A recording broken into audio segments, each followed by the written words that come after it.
I think if you create good content, you build a reputation for that where people want it, even if it doesn't follow the blog best practices, the webinar best practices, social best practices. I think that's the unfortunate thing is we forget, authenticity and creating really valuable content is in and of itself enough. You don't have to have all the other, I's dotted, T's crossed. Welcome to B2B Content Strategist, where we bring you insights and practical tips straight from the minds of top B2B content marketing experts. I'm Amy Woods, founder and CEO of Content 10X, and in each episode, I chat with leading B2B marketers about how they consistently craft and execute successful campaigns, even when faced with tight deadlines and limited resources. If you're looking to elevate and optimize your content marketing efforts, you're in the right place. Keep listening. Hello and welcome to the B2B Content Strategist podcast. I'm your host, Amy Woods, and in this episode, I'm talking to Shannon Howard, the Director of Customer and Content Marketing at Intellum. Intellum is a learning management system that provides some of the world's leading education programs. In this episode, I had a fantastic conversation with Shannon. We talk about so many great things, including why it's so important to make sure your content is completely suitable for the wants and needs of your specific audience. And Shannon explains how Intellum use strategic reviews to better understand their customers. As with all episodes of B2B Content Strategist Season 3, I asked Shannon to share her thoughts on AI, where she shared how she prefers AI as a tool for formulaic rather than creative writing. She also shared that content marketing doesn't always have to follow best practices so long as the information resonates with the right people. We also touch on Shannon's structured approach to content repurposing, which is of course music to my ears, and so much more. It's a great conversation. Let's jump in.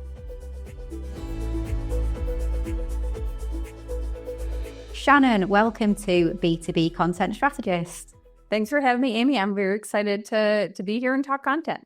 Yeah, me too. So to kick things off, could you summarize your role in a few sentences about what the organization does as well?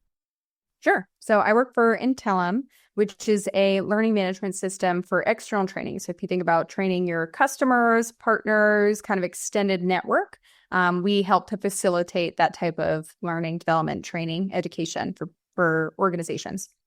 My role is as the Director of Customer and Content Marketing. So I do all things content, so webinars, social, blogs, downloadable content, research reports, email marketing, PR, and events. So those are kind of all in one bucket there. Yeah, I mean, as we've done research for the season and, who we want to have on and things like that, clearly you took our attention because you create loads of great content like across a nice broad spectrum. So I'm really looking forward to talking more about that. Keen to know, so what does your team look like? What kind of roles do you have? What kind of size? Sure. So our marketing team right now is 9 people. So we have a chief marketing officer, and then there's 3 people kind of at the director level. So we have a director of innovation and automation, whose main job is to make our team more efficient, productive, organized. Director of demand gen, who oversees demand gen, outbound SDR function. And then product marketing. We have a senior product marketing manager, marketing designer. And then my team is me. And then I have a marketing programs manager. So she also works on webinars, events, and different types of content. Awesome. I think in a different role, that stood out that I don't hear often is the innovation role. Yeah, that's amazing. That's we were reading a book for book club earlier this year, and one of the things that came up in that is the need to become more efficient. So in the developer, this book was about developer organizations, but they talked about making developers more productive, that it's actually something that we tend to deprioritize, but it's one of the most impactful things that we can do to move the needle is to make our developers more efficient. And it's cool that we have the opportunity to do that for marketing too, is have someone who can automate a lot of our work and streamline things. He's built like a crazy number of automations just to streamline so we're not manually updating here and there and the other place. It's awesome. And just having somebody who can focus on that, because it's quite hard sometimes to ask people, whilst they've got all their normal day-to-day tasks, to be also thinking about continuous improvement and innovation. So to have someone helping lead that is awesome. In terms of the content marketing area then that you're responsible for, what aspects of content marketing are you really keen on always retaining and keeping in-house? And what aspects do you like to involve external expertise and outsource? Do you have a particular kind of guideline that you like to stick to on that? I don't know if it's a guideline or we do all of our webinars, obviously, in-house. And I think that's really important because you want that continuous face, that presence, and someone who knows our industry. Most of our content for the blog is done in-house, but I do have a freelancer that works on SEO. So we've worked with an SEO agency to develop an SEO strategy for our website and for content. And then I have a freelancer, but that was also really hard because I've had a few different freelancers, but finding someone who really understood our industry. Because in external training, there's a tendency for most people to think HR, learning and development, which is different than external training and customer education. So someone who really understood the nuance of that, because they do content marketing for an organization that has that type of training. So that's been awesome to have a freelancer support with that. I did work briefly with a social agency, tried to outsource that, but just found there was a hard time connecting with our audience.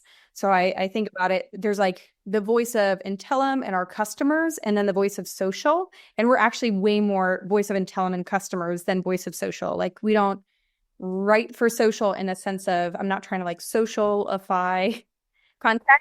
I'm trying to talk to our audience, right? And I think it was hard for them to understand like what we were doing was working in terms of what we were communicating, how we were communicating. We just needed someone to kind of take on like posting and running that for us. Instead, so it's like not thinking about social media from the lens of, oh, we should use video clips and GIFs and emojis and this and that, because that's what social is. But actually, how are our customers communicating online? What are the types of things that they post and read? And how do we mirror that? And do you tend to do that strategic review, so that look at that audience like usage on social media and what resonates with them? Is that something that you do on a fairly regular basis, or do you kind of take a step back every 6 months or a year or something and really kind of do that more strategic review of what's working on social? Probably every 6 months or so, we'll pull our content engagement and look at what are the types of posts that we know perform really well in terms of the format, what we're talking about, but also, and this is where I think sometimes it's really hard to kind of codify and say this is exactly how we do it, because I'm on LinkedIn all the time and engaging with people through my own personal page and in our audience. And so I have that real time every day. I'm seeing what are they asking about? What are they talking about? What are other people posting? What's trending in our industry? I mean, and I think that's anybody who works in social media, right? You're looking at your feed, trying to understand what's going on. But if you're, engaged in, I'm in a couple Slack communities for our industry on LinkedIn, engaging with people. So that helps me to stay in touch with what is top of mind for our audience. Do you also find that if you try and understand and observe other industries, you find that you can unlock things that maybe people within your industry aren't doing that are working across other industries? Or you think you specifically for content, like looking at what are other people doing? Yeah. There's a real industry focus that's so important, isn't there? But, I've heard through a few of these conversations that sometimes what's unlocked creativity is not always the immersion in what's working in our industry, but actually seeing something working in another industry and thinking, right, let's try that within our industry because that doesn't seem to be working. And I just wondered if you had any moments like that, or any groups like Slack groups that you're in that look at other industries as well as the one that you're in, basically. Yeah, that's a good question. I think our industry is so unique where one of the things that I've learned is not to, and that's the thing I think is so interesting about working in content marketing for different companies, is what works for one industry isn't always what works for another one. So people will ask me, do we have an X account? Are we on Facebook, Instagram? And I'm like, that's not really our demographic, and that's not really where we're reaching people. So we're primarily on LinkedIn. And even in terms of downloadable content, in a previous life, I did a lot of downloadable content, ebooks, guides, things like that, and less webinars.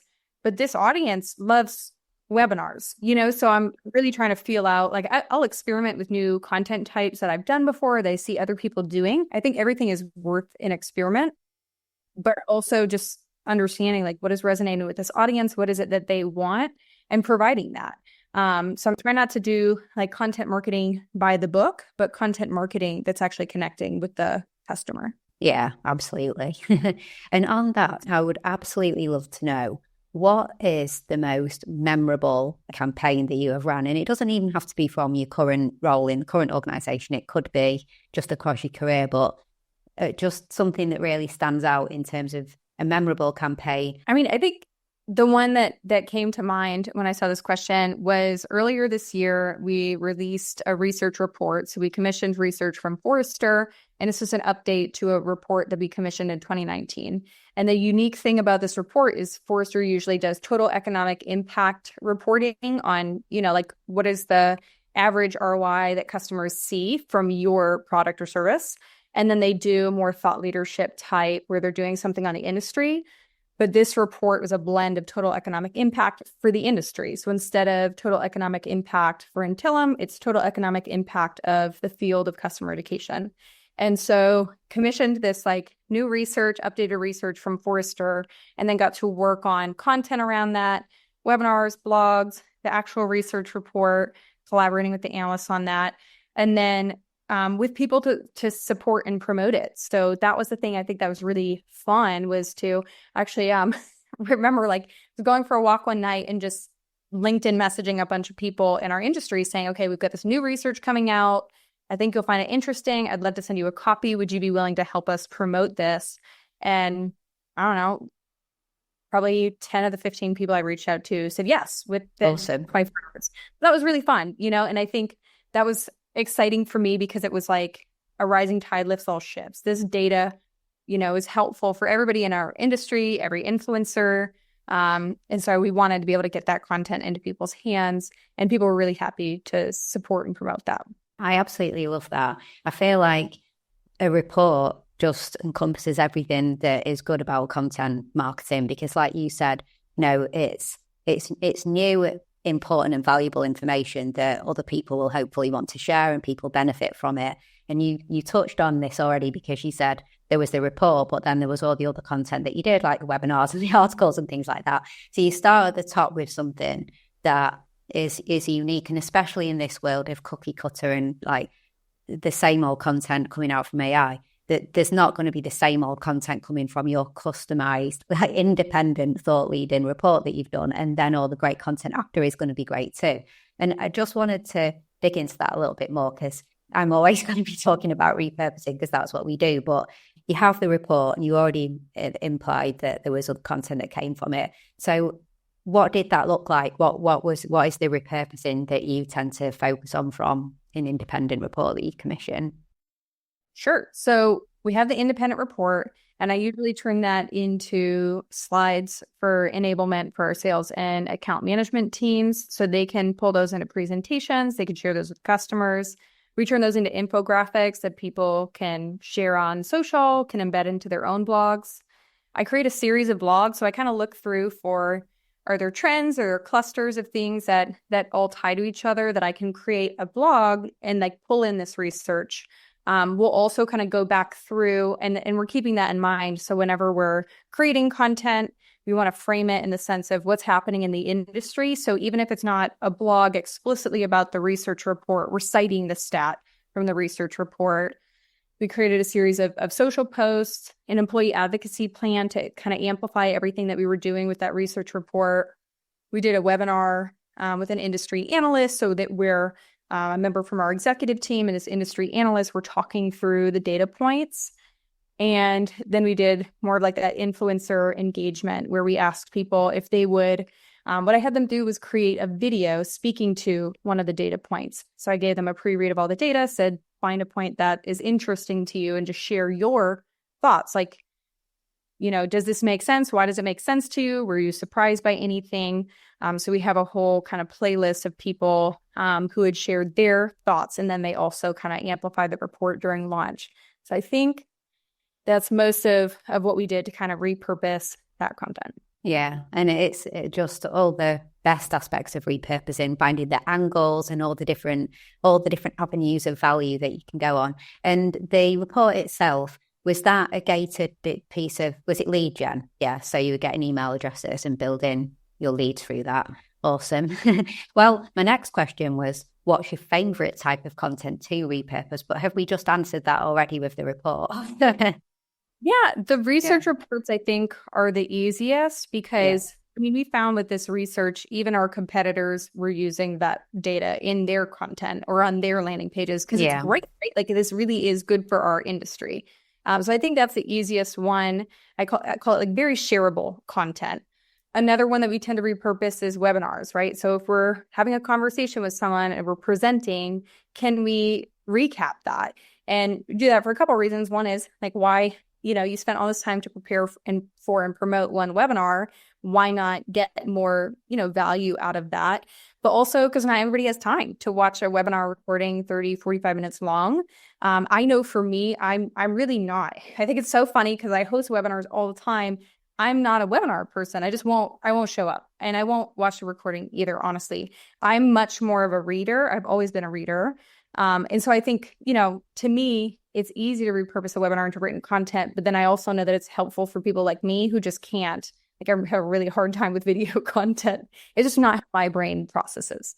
Yeah, I'm exactly the same. I mean, like, we enjoy working with webinars, but me personally, I just don't even have the patience for video content in, like, if it was live and I couldn't watch it in 1.5 speed or something like that, I'd just be like wanting to speed everyone up. So I'd have to wait for the recording just so that I could watch it faster. But yeah, I'm probably more likely to skim the transcript or skim the blog post and associated content, engage with the videos from it.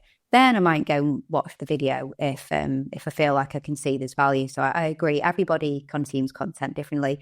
Do you guys have a format that you go through with the webinars now where you know what you're going to repurpose it into? So you have like a, kind of end-to-end plan from development, running it, repurposing thereafter. Is it like a repeatable format or do you tend to vary it depending on each webinar? Yeah, that's a good question. I would like to say, I think we start with the intention that we are going to repurpose in some way. And I actually think this is really helpful because I've been to webinars that are really not structured and where it's hard, you walk away and you spent 35, 45 minutes and you're like, I don't know what I learned. Like, I don't know. And that's where I think thinking from what are the headers and what are the bullet points perspective as a writer has been really helpful in structuring the content of like, okay, this is our agenda. We're going to talk about this and here are the sub bullet points and this. That makes it way easier to repurpose because now we already have the structure in the format. Sometimes we can even write the blog before the webinar is live. But I think it also just creates better content for the webinar is because we actually have this format where people know what to expect. It's structured, it's well organized, and those main speaking points are there where it's not like taking us on a journey all over the place, but we're actually, I think because we keep that in mind, it's easier to repurpose, but I think it also produces better webinar content. Yeah, me too as well. Like that structure just has so many benefits as well beyond the repurposing. Completely agree. And are there any specific content creation or content management tools that you currently love at the moment, maybe that help streamline processes or workflow or anything like that? I mean, we definitely use a lot of Google Docs, and our marketing innovation person has built us a custom Airtable. So the Airtable keeps us kind of organized in terms of what's being published, who's writing it, who's the byline going to, because the writers don't always take the byline. And then we can actually push all of that to publication, store it. So that is all, right? That's part of the automation and innovation part is that all of that is kind of being tracked, stored, published to the website. If we need to make a change, we could just make it there and push it to the website. So that's kind of what we're using right now is everything writing goes in Google Docs. And then from there, it'll go into Airtable to get pushed, our websites and Webflow. So it'll all get pushed there, tagged, categorized, all that. Just a super quick break from this conversation to let you know that if you're a B2B technology or professional services company and you want help with streamlining your content operations, outsourcing your content repurposing is the number one way to produce more high quality content and boost your ROI without putting any more pressure on your team. In fact, it could save your team up to 30 hours per week. We offer content repurposing services for video and audio content. Whether you have a show or you're launching a brand new one, maybe you have an archive of awesome content, be it webinars or a virtual event, or you want help creating thought leadership content that we can repurpose, we've got you covered. Head to content10x.com to see how we can help you and start increasing your efficiency and the value you get from your content. Now back to the conversation. And then what about AI? So I'm super interested because I would love to have an innovation person in our team. I'm imagining that they are looking at AI. How about you? So from a content marketing perspective, are you leveraging AI? And if you are, how? Okay, that's a great question. We do leverage AI. I use it more for formulaic things. So if we're doing a case study that's challenge solutions results, I'll pull in my notes from customer conversations and have it do the first draft, and then I'll edit it from there. Same thing with press releases. I hate writing press releases because I think they're boring. So I'll just take the notes from the conversation and be like, here's 3 of our past press releases. Here's the information for this one. Can you write it? And then I'm usually updating and making it, like, doing the quotes.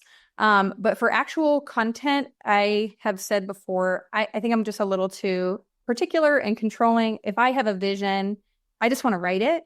I don't want AI to write it. I don't like, and maybe I just haven't learned how to train it on how I think and how I write. But I just don't love often the output. I think there's a lot of language in there that I wouldn't use, a lot of very like, oh, ChatGPT wrote this type words. I've even tried giving it a list where I'm like, you tend to say these 30 words, and I would like you to never use those. And it doesn't, it still uses them. So I don't like it to write. If I'm struggling to like figure out how to word something, sometimes I'll put it in and be like, hey, what's a different way of saying this? Yeah. So sometimes it's good to do that. And I also am not great at writing titles for blogs or even for webinars. So I'll put in there, hey, here's the abstract, here's a brief, here's the blog. Can you suggest 5 titles? And I don't always like the titles, but it's, again, like something to work off of. So I think for me, I use it as kind of like a brainstorming partner to help like offer a different perspective, right? Because I think and write the way that I think and write. AI has its own way of doing things. And sometimes you can look at something and be like, okay, I don't like that, but they gave me an idea of what I think I want to do instead. And so that's how I've been using AI. You know, maybe someday I can train a model to be like, these are my headers, please fill it out. But I don't know. I think it's really important to create content that resonates with people, that's very valuable. And I just think it's easier to do as a human to create content for other humans. Yeah, I agree with you. I agree with you. I mean, completely on the same page on everything you just said with the list of words not to use. So I've done that before. Do not use like delve, realm, tapestry, in the world of, evolve, all those words that we just keep getting. But then it still ignores you, doesn't it? Like, and then I'll say, I said don't use these words, and then it'll say, sorry, I used them. And also with the titles, I agree with you in terms of sometimes it just helps you like it come up with a different angle to what you were thinking, but it always does the little bit unleashing, constantly unleashing the power of everything. We just constantly unleash power everywhere. And it does the same format. I'll tell you what, Shannon, which is like super disappointing. So we're currently recruiting for a new content writer to join the team. Like, bear that in mind, like content writer, not even like developer. You'll see what I mean in a minute. And we got like loads of applications in the last 48 hours. And probably 60-70% of them have used AI to complete the application form, the personal application form for a writer. So obviously we ask questions to sort of just look at their writing ability in the application form. It's a key part of the process with the writers. And not only is it really obvious because the structure in the words and it's flowery and it's just completely AI wrote that, but here's the kicker. Because they've all used the same tool, we've got duplicate word for word, the same answers across multiple application forms. So like the question might be, what's exciting you the most about content marketing at the moment? And multiple applications, word for word, have put the same answer because Oh my just gosh. for their own job application, to prove that they're a good writer. The most ironic thing is we ask a question, what's your views on AI in the world of content writing? And loads of them have used AI to answer that question. We haven't changed a word. So we've got a ton of duplicate answers as to what they personally think of AI. Oh, wow. That's wild. Sometimes I will, I tend to be a pretty plain writer. Like I write like I speak, it's conversational, and I try to use simple words because I'm not in overly flowery or even honestly like super professional language. So if I'm writing like a brief for work, sometimes I'll ask ChatGPT, okay, in very basic terms, this is what I'm doing. Could you professionalize this? Could you make this a little fancy? And so I'll have it do that, but it's still my, like, my input. But it's unfortunate, but I think, people, I don't know, maybe we just don't know. We don't feel comfortable with how, like, our own, like how we write, right? But I also think one of the things I've learned is that more simple conversational tone, that the way that you actually are resonates with people. Like I found that with content, even on social, you could take all these things about hooks, and I'm sure that I could be a better storyteller and I could absolutely write better hooks. But I also think there's something about creating good content, because for years I've had people, even if it doesn't follow the formula and it doesn't follow the best practices, it's so good people want to go and see it. You know what I mean? So like, I think if you create good content, you build a reputation for that where people want it, even if it doesn't follow the blog best practices, the webinar best practices, social best practices. I think that's the unfortunate thing is we forget, authenticity and creating really valuable content is in and of itself enough. You don't have to have all the other, I's dotted, T's crossed. I completely agree. And I think we're just going to go more and more that route, aren't we? As we get more and more of the opposite side of what you just said, that kind of content's just going to stand out more to people like you and I who care about those things more. So it'll stand mountains high above like the other content. So yes, it's all super interesting. I'm sure the innovation person within your marketing team, are they providing much help with regards to prompt engineering or anything like that, or is that not part of what they're looking at the moment? Right now, I think less prompt engineering, more automation of what are the things that we're doing on a regular basis? How do we become more efficient? So even with calendaring, repurposing content, can we automate a bunch of that? So especially when it comes to project management, it's just a pain to create tasks and subtasks and whatever. We have our product marketing manager has actually created a custom GPT for product marketing where our sales team can use it. So it's programmed with our brand guidelines, brand voice guidelines, our messaging and positioning, all of our product marketing documentation. And so the sales team can prompt it and say, hey, I'm writing to such and such. Can you help me out? Or what are the top problems at such and such? So I think that's been an interesting use case for AI is to create a custom one where people can ask it questions, more easily find things, get pain points or a little blurb that they can send to somebody. I think that's been really interesting and a good use case. And I think we'll probably do more with AI in the future, but I think right now we're strongly focused on automation and internal efficiency. Yeah, which is great. That, speeding things up that can be sped up to allow you to have more time to focus on creativity and quality work is what AI should be all about. So that makes sense. Looking into your crystal ball, what do you think of the future of B2B marketing and content in the next 5 to 10 years or so? Just in terms of, is there any particular innovation or direction that you think B2B content marketing is going to go the next 5 years or so? I don't know. I wish I had a crystal ball. That'd be really fun. But I think you already said it, that authenticity. I think being able to see real people, real brands, real voices. I think that will become, and I think I'm seeing that already, with people elevating voices of people in their industry and sharing, whether it's use case playbooks or behind the scenes with so-and-so or how such and such company does X.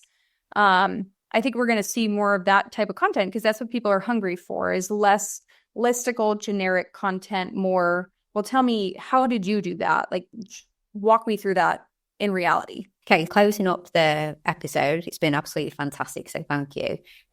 We are posing to you a question that the previous guest asked on the show. So I'm going to ask you, and then I'll ask you what your question is. So the question that you have comes from Martin Malloy. So he's the head of content over at wealth.com. And he's asking, what would you consider the most overrated aspect of content marketing? Whether that's coming from you personally, like your personal opinion, or whether that's external, what you've maybe heard from colleagues in other departments. What do you think is maybe something that you hear all the time that you should be doing or shouldn't be doing? Potentially controversial, but I think repurposing is awesome. I'm with you. I think you should do that, right? I call it getting more mileage. If you've already put in the work, like, why not get more mileage from it? But you don't have to repurpose it in every way. Like, not everything is an infographic. Not every video clip needs to be clipped. Not everything needs to turn into a blog. Like actually thinking, what can I derive from this that has value alone? Not just me checking a box, not just me creating something for the sake of creating something. So I have something for the blog, I have something for social, I have something for the newsletter. But how can I create a derivative that is truly valuable, stands on its own? So I think less checkbox. I mean, I'm a fan of less checkbox marketing in general. Like, what actually is useful? Oh, I absolutely 100%. And I think that sometimes repurposing just get a bad reputation for just the people thinking it's just about being everywhere and breaking everything up. But I agree, there's just as much strategic intention behind the repurposed content as there is behind the first piece of content, isn't there? So absolutely love that. Music to my ears. If you were in a room full of content marketing leaders and you could ask a question and you'd love to know their views, what would your question be?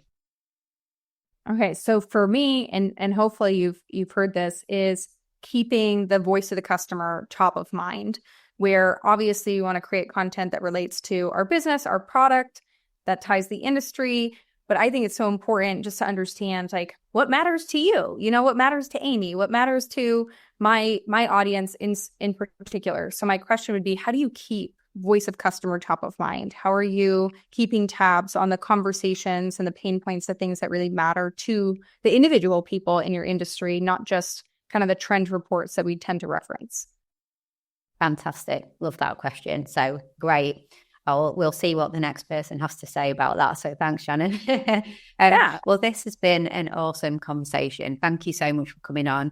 Really appreciate your time. Really appreciate you just sharing so much value and being so giving in all the answers that you provided. Is there any next steps that you would like anyone to take for people who have enjoyed this episode? Do you want them to connect with you on LinkedIn or anything like that? Just anything that you like people to do? Yeah, well, if you like this episode, go ahead, follow the B2B Content Strategist podcast. Thank you. Good for Amy. But you can connect with me on LinkedIn. So pretty active. Yeah, I have no LinkedIn boundaries, so I'm on there every day now. So I will respond to a message and connection requests. Just let me know. Thank you. Thanks, Shannon. Well, that was awesome. So thank you so much. We'll draw this episode to an end, but it's been fantastic. So thanks for your time. Yeah, thanks for having me, Amy. It's been great. Thank you for tuning in to this episode of B2B Content Strategist. I'd love to hear your thoughts on this episode. Feel free to connect with me on social media.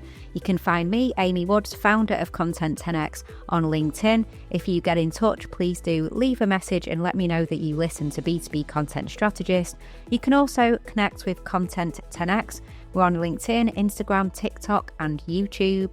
And for more insights on optimizing your content marketing and the power of repurposing, head over to content10x.com.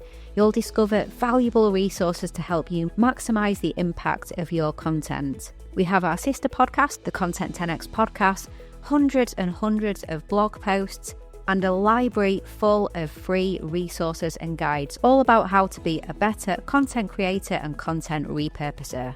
If you're seeking consulting support or a trusted partner to handle your content creation, repurposing and distribution, then also reach out to us. We offer a world-class, fully managed service that takes care of as much or as little as you need when you need it. Once again, thank you so much for listening to this episode. I'll catch you in the next one.